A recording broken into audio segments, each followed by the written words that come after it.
Jeremiah 44. So as I read this, God is again trying to persuade those people living in Egypt that if they stay there, they're gonna meet doom. And God is watching over them, but not for good, but for harm. He is intending to give them over to famine and sword. And he said to them that have they not seen the king's wives, the people, and who sacrifice in to idols in Judah, what happened to them, that they were killed and their places in ruin.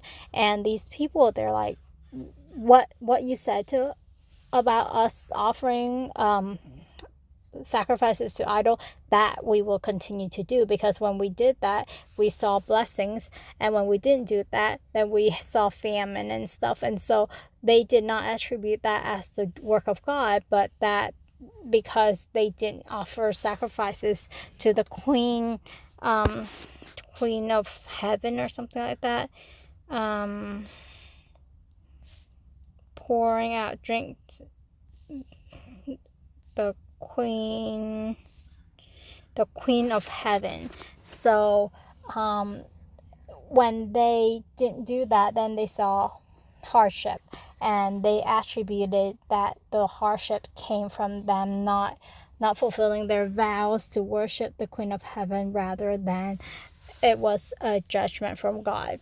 And God really, he said that he's going to do everything that he said he would, and then there will be just a few remnant who can escape from Egypt to Judah, and those will be the people who's gonna see if his word stands or if their word stands. And I just can't believe the audacity of these people, their hard-heartedness, their stubbornness, and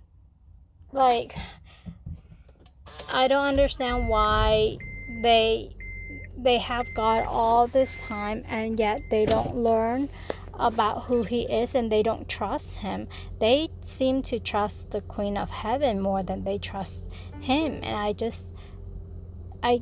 I don't understand why. Is it because of coincidence, or is it because God usually is silent and wait until he passes judgment, that they don't see, because they don't see immediate action, that they assume that he's not there?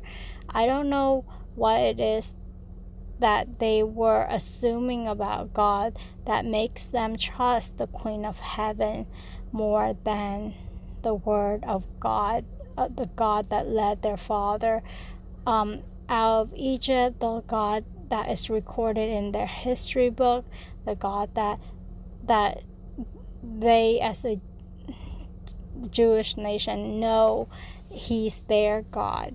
So it's really puzzling to me.